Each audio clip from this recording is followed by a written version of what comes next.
Hi friends, அஸ்ஸலாமு அலைக்கும். இன்றைக்கி நான் வந்து ஒரு சின்ன கவுண்டர் டாப்பில் வந்து ரீஅரேஞ்ச் பண்ணியிருக்கேன். அதை தான் உங்கள் கூட ஷேர் பண்ண வந்திருக்கேன். வாங்க வீடியோக்குள்ளே போகலாம். அதுக்கு முன்னாடி வந்து பார்த்திங்கன்னா, காலையில் வந்து டிஃபனுக்கு பார்த்திங்கன்னா நான் வந்து இட்லி நைட்டு செஞ்சுருந்தேன். அதோட மிச்சம் இருந்த இட்லி எடுத்து சரி இட்லி உப்புமா மாதிரி செஞ்சிடலான்னு சொல்லிட்டு ரெடி பண்ணிகிட்ருக்கேன். கொஞ்சமாக எண்ணெய் ஊற்றி கடுகு கருவேப்பிலை கொஞ்சோண்டு உளுந்து கடலப்பருப்பு அப்புறம் பார்த்திங்கன்னா வெங்காயம் கருவேப்பிலை பச்சை மிளகாய் இதெல்லாம் போட்டு நல்லா தாளித்து விட்டுட்டு தேவையான அளவு உப்பு போட்டுட்டு நல்லா வதக்கிட்டு அதுக்கப்புறம் இட்லி நல்லா உதுத்து விட்டுட்டு அந்த இட்லி எடுத்து சேர்த்துக்கிட்டேன்.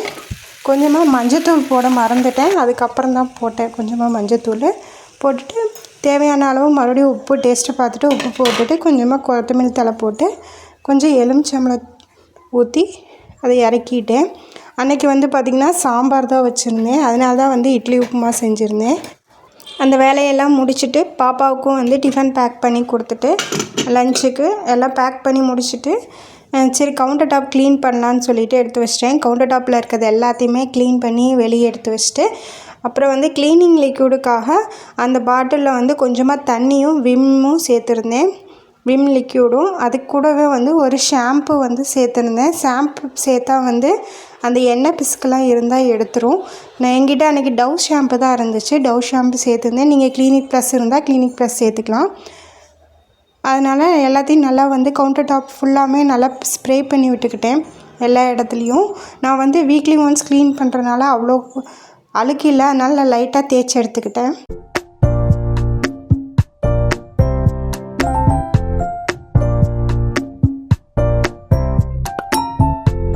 பாருங்கள், எல்லாத்தையும் நல்லா தண்ணி ஊற்றி க்ளீன் பண்ணி விட்டாச்சு, வைப் பண்ணி விட்டாச்சு. சரின்ட்டு ஒரு எம்டி துணி எடுத்து அதை நல்லா தொடச்சி எடுத்துக்கிட்டேன். துணியில் துடைக்கலைன்னா வெள்ளை வெள்ளையாக படும்.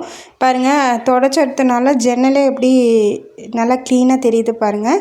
அதுக்கடுத்து வந்து பார்த்திங்கன்னா இந்த உட்டன் ஸ்டாண்ட் வந்து ஆன்லைனில் மீஷோவில் வாங்கியிருந்தேன். இது வந்து வாலில் ஃபிட் பண்ணலான்னு நினச்சிருந்தேன், வாலில் ஃபிட் பண்ண முடியல.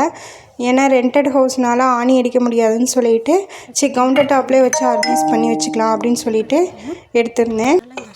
ஃபஸ்ட்டு இங்கிட்டு வந்து பார்த்திங்கன்னா உப்பு ஜாடி வச்சுக்கிட்டேன். அதுக்கடுத்து இடிகள் ஒன்று வச்சுக்கிட்டேன். அடுத்து அந்த பேஸ்கெட்டில் வந்து பார்த்திங்கன்னா தோசைக்கு துடைக்கிற துணி இந்த மாதிரி ஐட்டம்ஸ் எல்லாம் வச்சுக்கிட்டேன். அதுக்கப்புறம் கீழே பார்த்திங்கன்னா சால்ட் உப்பு வரமிளகா புளி அந்த ஐட்டம்ஸ் எல்லாமே ஜாடியில் போட்டு வச்சிட்டேன். அதுக்கடுத்து பார்த்திங்கன்னா நெய், அதுக்கடுத்து தோசைக்கு ஊற்றுற எண்ணெய், அதுக்கடுத்து பார்த்திங்கன்னா இது நாட்டு சர்க்கரை, அப்புறம் வந்து பார்த்திங்கன்னா காஃபி தூள், அதுக்கடுத்து சர்க்கரை டீ தூள் அதை வச்சுக்கிட்டேன். செகண்ட் செல்ஃப் ஃபுல்லாமே வந்து இப்படி தான் ஆர்கனைஸ் பண்ணி வச்சுருந்தேன். அதுக்கடுத்து தேர்டு செல்ஃபில் வந்து பார்த்திங்கன்னா ஃபுல்லாக மசாலா ஐட்டம்ஸ். அந்த மசாலா வந்து பார்த்திங்கன்னா சாம்பார் தூள், அது மட்டும் வேறு பாட்டிலில் டிஃப்ரெண்ட்டாக வச்சுருப்பேன் தெரியணுங்கிறக்காக. அடுத்து மிளகாத்தூள், சீரகத்தூள், அடுத்து குருமிளகுத்தூள், அதுக்கப்புறம் பட்டை கிராம்பு ஏலக்காய்த்தூள், அதுக்கப்புறம் மல்லித்தூள், அதுக்கப்புறம் மஞ்சத்தூள். ரெகுலராக யூஸ் பண்ணுற எல்லா மசாலா ஐட்டம்ஸும் தேர்ட் ரேக்கில் வச்சுருக்கேன். இது வந்து எடுக்கிறதுக்கு ஈஸியாக இருக்குது எனக்கு. அதுக்கடுத்து வந்து ஒரு மணி பிளான்ட் வச்சுருக்கேன். அதுக்கடுத்து ஒரு 3 ஆர்டிஃபிஷியல் ஃப்ளவர் பிளான்ட் வச்சுருக்கேன் மேலே. அதுக்கப்புறம் வந்து பார்த்திங்கன்னா ஹூக்கில் வந்து பார்த்திங்கன்னா நம்ம டெய்லி எடுக்கிற டூல்ஸ் வந்து எல்லாம் மாட்டி வச்சுருக்கேன். அப்புறம் சின்ன கட்லரி ஸ்டாண்ட் மாதிரி மாட்டி அதில் வந்து நைஃப் செட்டில் வச்சுருக்கேன். இப்படி தான் வந்து ஓவராலாக வந்து இந்த இடத்துல வந்து ஆர்கனைஸ் பண்ணி வச்சுருக்கேன். இந்த ஸ்டாண்ட் வச்சோடனே எனக்கு கவுண்டர் டாப்பில் வந்து ஸ்பேஸ் நிறையா இருந்துச்சு. பக்கத்துலேயே வந்து ஒரு இடுக்கி வச்சுருக்கேன். அப்புறம் வந்து என்னோடய 3 பர்னர் கேஸ் ஸ்டவ் இருக்குது. இந்த ஆர்கனைசேஷன் உங்களுக்கு பிடிச்சிருந்தா எனக்கு கமெண்ட் பாக்ஸில் கமெண்ட் பண்ணுங்கள். தேங்க்யூ ஃபார் வாட்சிங். Bye bye.